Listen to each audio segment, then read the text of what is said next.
POI Volume 2. All right, so it has been requested, and I think since we're starting to trade, it's important that we discuss about it. Let look at this Asia. Like, it's insane. Like, so much volume during Asia. What a time to be alive. Let's discuss about the two POIs we already had in our arsenal. All right, we had the UPOI and the OPOI. The difference between both of them is pretty straightforward. The UPOI is an unfulfilled POI, and it also has other names, and we'll talk about it. Basically, the UPOI is the one that makes a huge push, right? An order block or a POI here makes a huge push, comes back, remitigates their orders to continue, right? That would be a UPOI. A order POI is more like when the PA like this in lower time frame does this and then goes higher, right? So this is more as a zone, a supplier demand zone, and this is more of an order block. What also happens with the UPOI, it can also be labeled as a inducement POI that has induced something to the left, right? So it can also be called a inducement POI, right? Everybody already knew this, so that's pretty straightforward.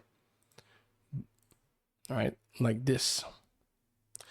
And we also use another term for this is if price has made a significant high. Let's say this here, like this, significant high, let's say, or whatever. Okay, like this. This could be also called a protected low. The term protected low basically is just a fancy word to say that we know that this low is the most significant protection of the price. So we know for a fact that, remember, when we buy a box of 10 bananas for $10, we don't want to sell them for 8, right? Now, I'd like to discuss about two other POIs that we already knew about, and maybe I'll add another one depending if we have enough time. So the one I would like to talk about is the decisional POI. A decisional POI is a POI that, let's call it DPOI for now, okay? It's decisional. It is a POI that broke a significant high, right? That is not in the extreme leg, it's on the internal structure. And we have also EPOI, extreme, right? This is when price mitigates the extreme leg. This is the extreme leg, right? But there's other POIs also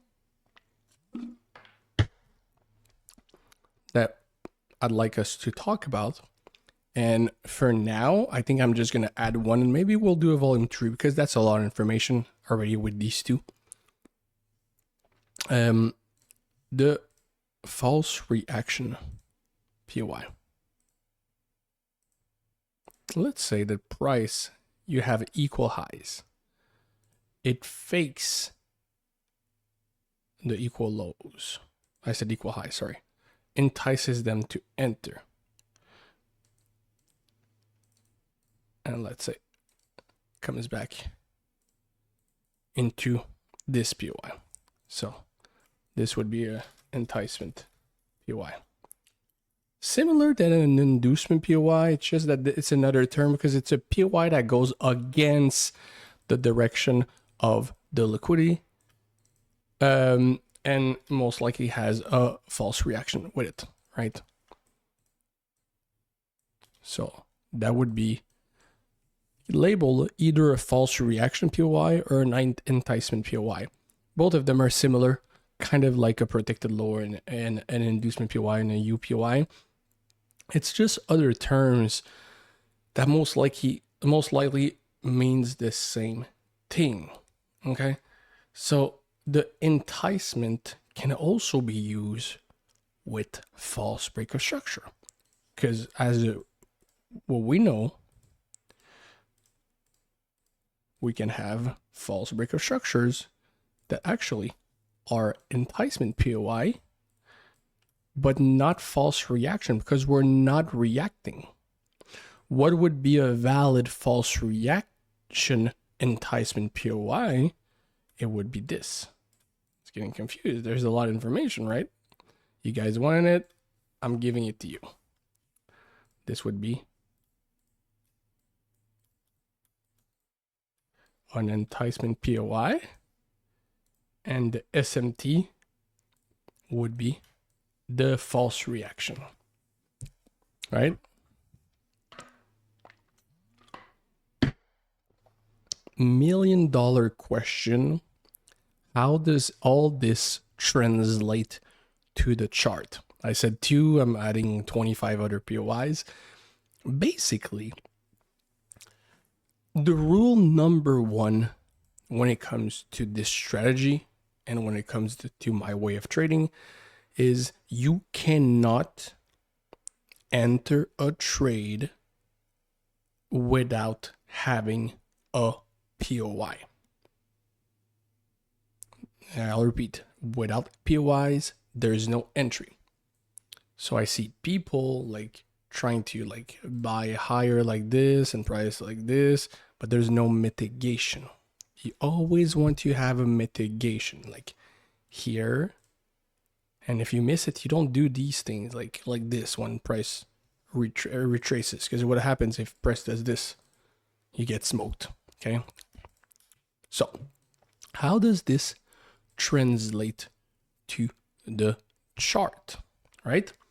As you can see very, very clearly, we have a downwards PA, okay? Downwards price action on the intraday only. Let's focus, not look at structural expectation, just intraday. Boom, boom, boom, boom, boom. Here we have an inducement of Asia low. What can we do now? We look to the left, right? As you can see, there's an inducement. Now, as you can see, price pushes here, pushes away, trading away from this inducement. I'd request you guys just to focus for a minute, because this is going to be very complex and I'm scared of actually messing it up. So make sure you focus. When it comes to, let me just try. I'm sorry. I'm fine. I'm looking for my words. Let me just try to make it a little bit better. Okay. Let's do those Harry Potter glasses. Here we go. We all went once do a test for vision, right? Go. This is the glasses. And you know, when you put your face in the machine, there's actually lenses that they add one on top of the other, right? These lenses either blurs your vision or sharpens it. Same goes with trading. Every single new evidence in the chart either confuses what happened before or clears it up for you. When you look at the PA here, the structural expectations are higher. So what it means is that overall, you know that our objective, even though we have this inducement low, is still to continue higher and to target this, right? This is why I'm in buys in NASDAQ here, okay? I'm trying to flip a low account from 100 to 1,000. That's my goal for fun. I know I said I didn't trade, but I don't consider this trading.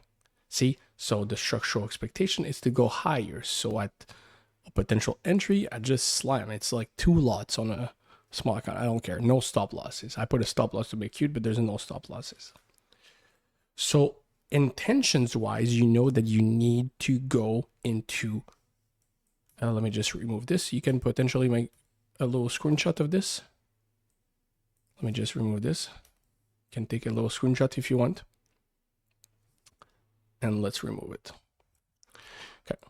Keep those screenshots for you. Don't share them. So you know that higher time frame expectation is higher.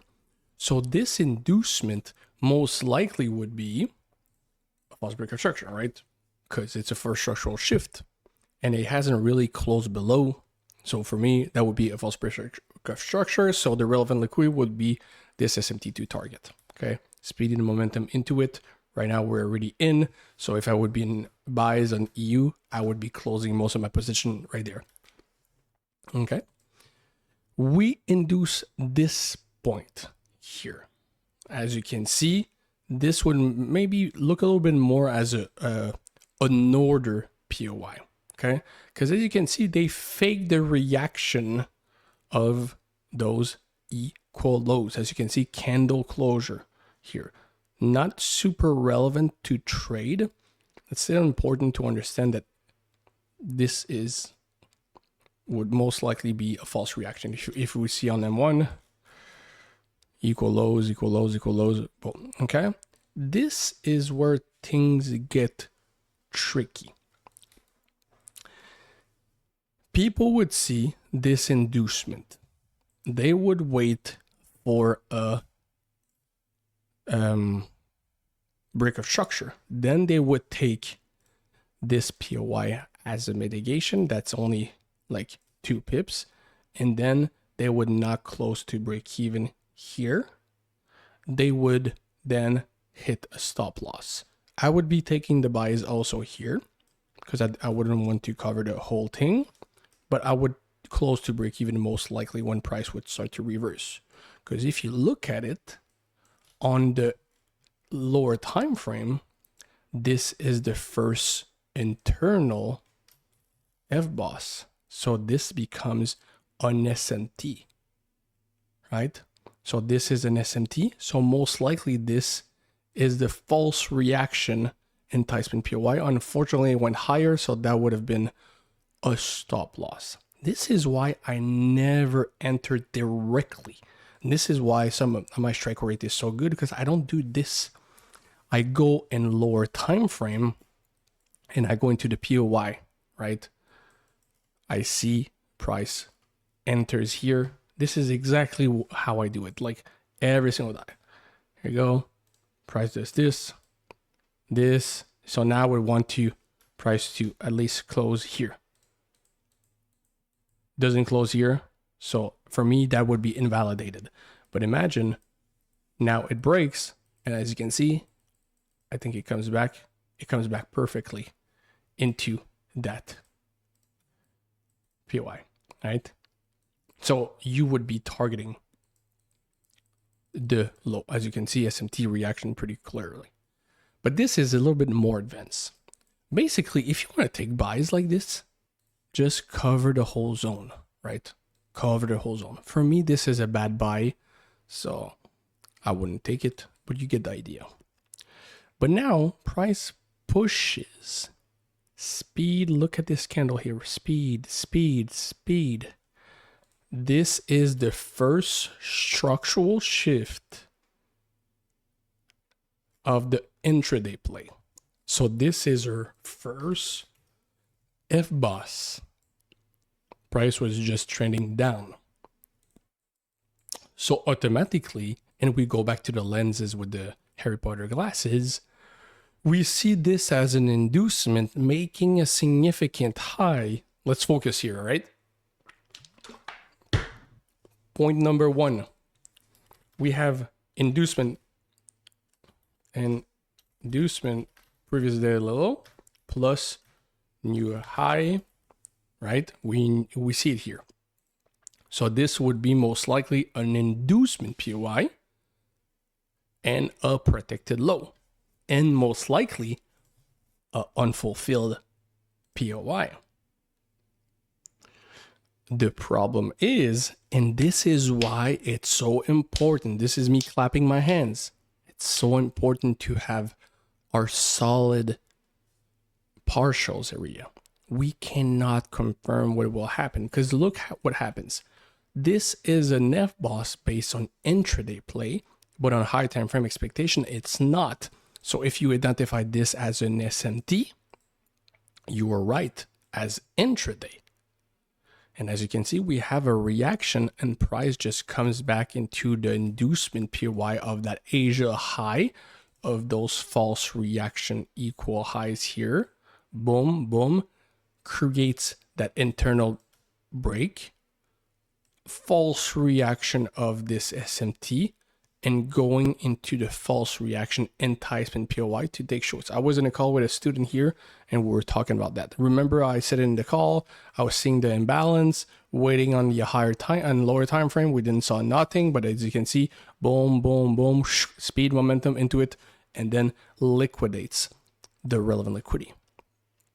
Do you understand? If you would take buys here, you would be right, but you would have to close all your, like most of your volume here because it's still an inducement POI. And if you want to take shorts here, you are right as a pullback to take the liquidity here. Both directions are valid, and this is what people don't understand. It's not because you're right about the direction that you will be right about the trade. Your goal is to position yourself and take partials accordingly. I'm literally never in the same side of the market every single day. I change every single day, and this is the goal, right? So just keep in mind that this is hard and it's going to take time, but understand that you could be in buys, you would be right, but you would see sells, you would be right also. But this is intraday trading. Okay. Let's go to it. Now, as you can see, if you go on M1, price comes back into this, I got lost. FBOSS, SMT identification, stop losses. Inducement of Asia high, still remaining in liquidity here. A little bit ugly, but it's still very clear, right? Comes back, mitigates this unfulfilled POI, inducement POI, protected low, but also an SMT, right? These are all this, and this is what happens with the glasses I was showing you. The more the PA plays, the clearer it gets. This would be also the extreme POI, because it's at the extreme leg. So, EPY, okay? A lot of labels, right? Price come back here. As you can see here, price pushes that first significant push. Price comes back and even this thing here and provides our decisional POI. A lot of people saw this as break and retest. They are not wrong, but this is not a relevant break and retest. This would be a false reaction to come back into the imbalance field of the decisional POI, DPOI,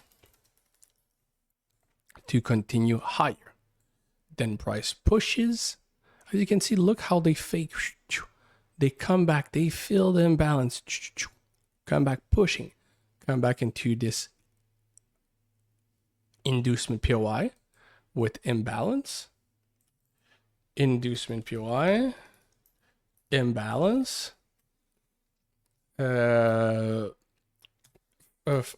false reaction,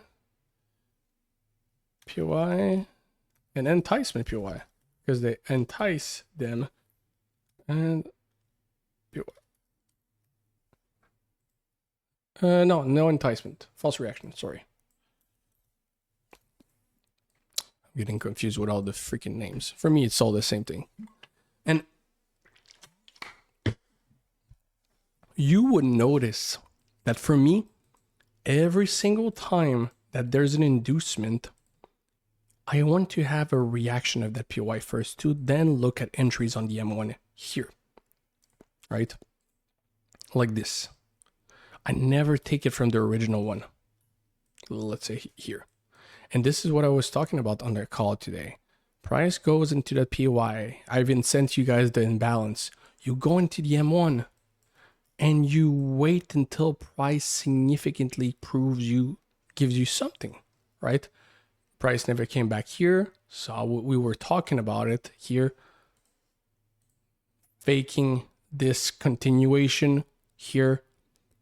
As you can see, this candle pushing, coming back into that mitigation. You miss this trade. You wait for this.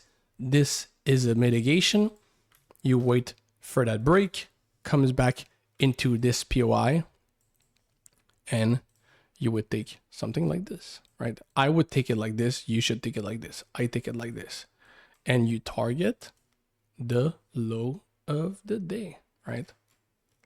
Like such. Let me just check in 30 seconds where I would have entered here. No, I would have entered like this, yeah. Not a better risk reward. It would have been something like that. The POIs are big. I don't look at POIs before. So let's say we see AUD/USD is a perfect example. Let me remove this. This has pissed me off the other day because I haven't secured enough profits, and the rest got me break even. Unfortunately, that was a freaking stupid mistake, but that's my fault. Because I was expecting this low to be taken, even though it was a protected low, but at least this, I was targeting this, like this, and look how perfectly it came back. Look, the equal lows, false reaction, come back into this POI. But do you notice when there's a POI, let's say this is a shit POI, but it perfectly reacted to this one, that's a kind of a decisional one. I don't mark this POI before it reacts. I wait for the reaction, look at the speed and momentum into it. And then I would want to look for continuation, right? This happens here. This goes here, right? This POI. Then I would go in M1 and I would check and see where I would enter. I missed this one here. Price comes back, internal break. For me, this is too high, not enough information. It's not even mitigating properly. I would wait, right? Price again, there's a new low here. There's POIs here. Is it coming back? No, this one came back. Perfect. You take it. This one, you miss it. Come back into this one. Okay, this one I'll take it, right? And where you target the low of the day, right? Unfortunately, price comes back here. Speed and momentum into here. It makes a reaction. It makes a new high. So now your goal is to identify if this would be an FBOSS, right? But with the speed and momentum, this looks like an FBOSS, and this is what I was looking for.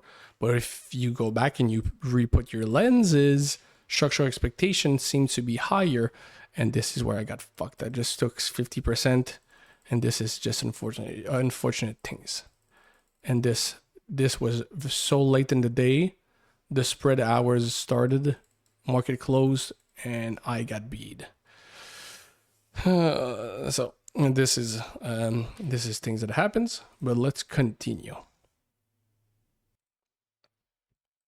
When it comes down to extreme or decisional, all of the fancy names I gave is just a label to identify the difference, because each POI is to fulfill an order or to mitigate an order, basically. The names I give is to understand that some of them are not entries. So let's say you have this here, you have this FBOSS, and this, most likely this is not an entry, right? As you can see on which one it was? Was it on AUD/USD? As you can see, this FBOSS, even though if it was an internal break on the M1, like this is completely irrelevant, but you can understand that this is not always a proper trade. Use those POIs as kind of reaction zones justification, and we will do this tomorrow in the call, justify those POIs. Then when you have a confirmation that it has a reaction, a significant reaction, then most likely maybe you will find a trade. And if you miss the trade, you miss the trade. Like, this is just part of trading.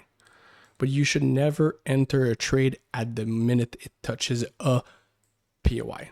Because there's a popular problem, and I think some members talked to me about that.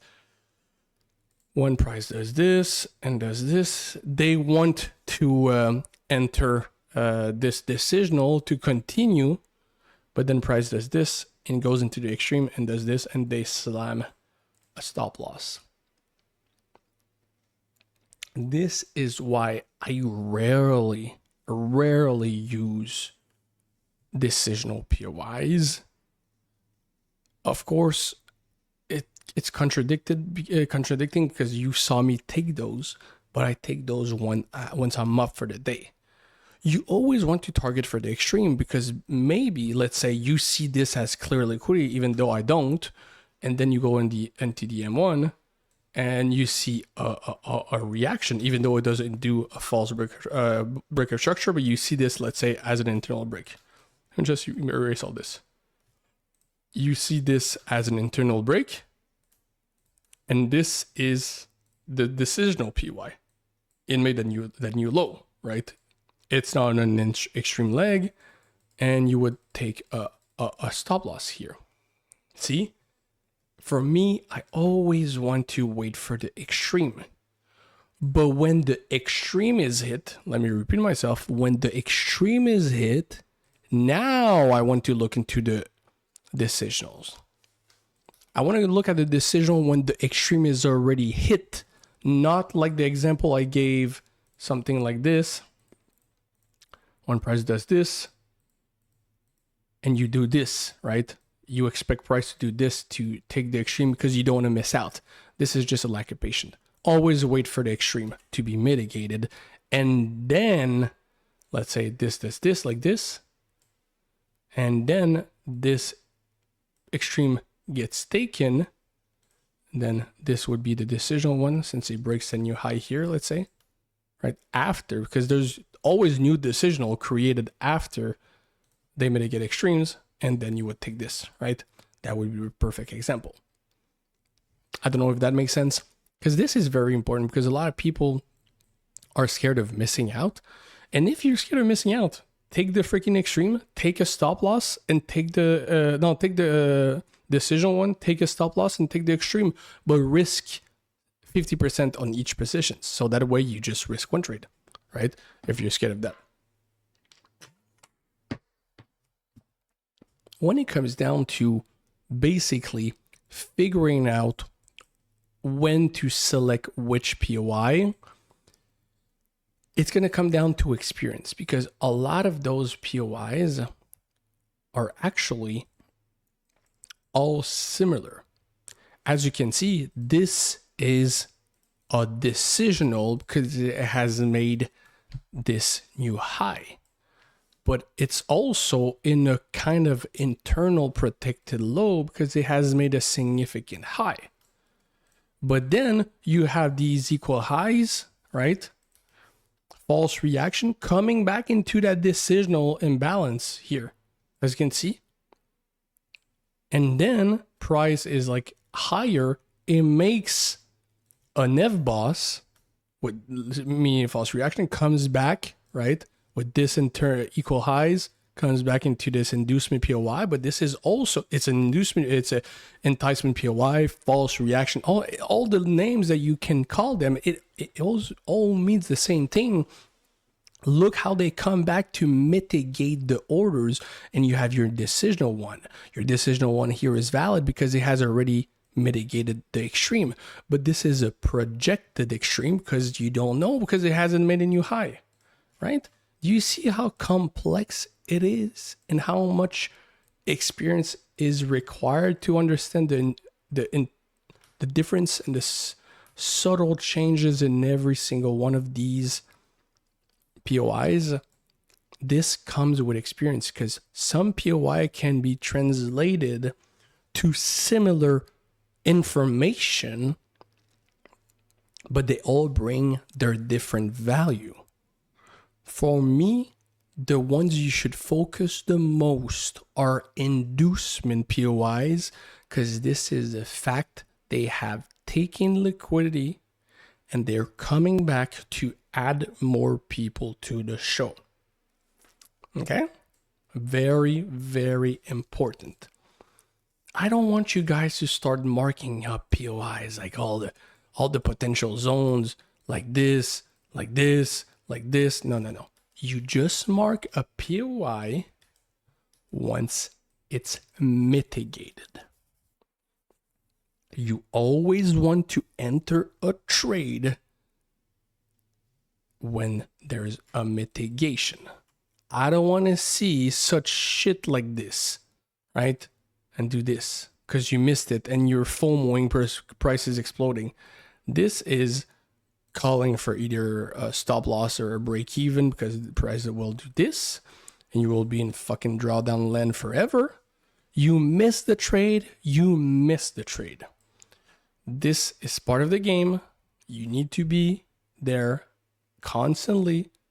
And if you miss it, you miss it. If we go back to the POIs, POIs are used to two things: provide justifications, provide an entry confirmation, and provide an actual entry. See how we have this as justification to make that high of that false reaction. There's obviously no trades here. Speed and momentum into it. No liquidity here that is reacting out of, and price is potentially trading away from this zone that seems way more significant than this little thingy here from this equal low, equal high ish that made only this push that hasn't made a significant low, right? So most likely the relevance of the liquidity here is right? A little bit sick, right? Okay. So this would be your FBOSS that you identify against the actual structural expectation and the trade away of the intraday. And now you have this inducement POI that comes back as mitigated. If I'm live trading and I see this and price does this, oh baby, I go into the M1, I check my options. I wait. Oh, price does this fast, right? Speed and momentum. Take this bad boy, you cover this low, and you target the high. Boom, boom, boom, boom, boom, boom, boom, boom, boom, boom, boom, boom, boom, boom, boom. See? That's what? 125 and like whatever. Obviously, I don't do this. I do this, but that's a secret. Shh. Okay? But remember, I do this only when I'm up for the day. Have you guys seen me trade? Like, I was risking a little bit more in the beginning of January, but look how much buffer I was getting. Look at those mini scalps I was taking just to build that buffer. That trade management and account management, it's so important. Build that buffer, build that confidence, then trade aggressively. If price already did this, don't do this. No. I don't want people to, you missed it. And I don't want you guys to do this either. No, you missed it. Okay? Practice this patience. Practice this justification.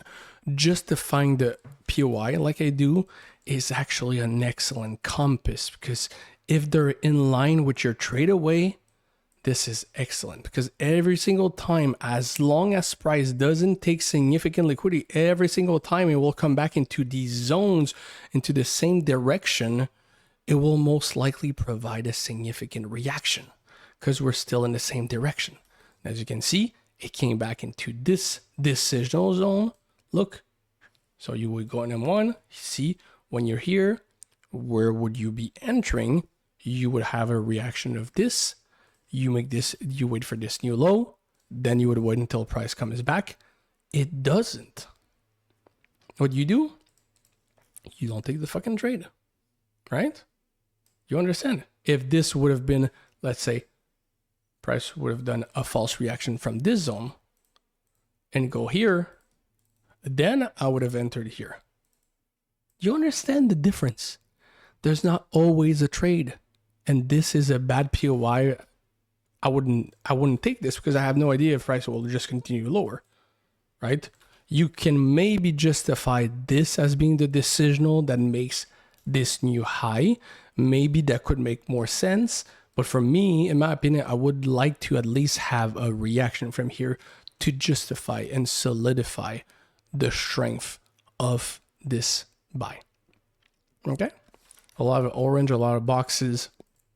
But trust me, try practicing those boxes, entering everything that I showed you. So remember, we discussed about protected low, included with unfulfilled POI, decisional POI, not decisional POI, extreme POI, and inducement POI, right? All this are similar. The decisional one is the one that breaks a significant high or a significant structure. That makes sense. A decisional should always be taken after the reaction of an extreme. I repeat, a decisional should always be taken after the reaction of an extreme. Do not take a decisional POI entry as the way down or the way up. You will be smoked constantly. Okay? And when it comes to the OPOI that we haven't really talked about, it's typically this, right? Very shitty price action, stacking the orders to then explode, right? And this is the trade I took this week, right? This false reaction here, boom, to go higher, right? This is the perfect example of what I was telling you that I needed to see and that I didn't saw on that false reaction buy that I told you. But this is a perfect example. We had that false reaction of that SMT. This is why this is important to take. I cannot go more advanced than this for now. I'm 100% sure, like, some people are still having issue identifying the difference between a unfulfilled order POI, an unfulfilled POI or an order POI. And I think I've just given too much information, but we'll have a refinement to understand. It's just that I cannot slow down too much because I think that for some members, the decisional was the most important one. So I'll repeat, if you have an inducement, right, you always want to wait for that reaction first. Do not take this on the way down, right? You will get smoked. Okay? So never take the POI, decisional POI on the way down. You wait until they have a reaction to the extreme to then enter. Okay? So I hope it's clear. 38 minutes, a little bit longer video. I'm sorry, but that was POI volume 2. I hope you guys enjoyed it. I hope I didn't confuse too much. And it's all messed up in my brain. I'm just trying to dissect everything and give the information to you. But to be honest, use the POI as justification and position yourself to take a trade. That's how I do it. Okay? So I hope you guys enjoyed it. If there's anything you let me know, catch you all in Discord. Peace.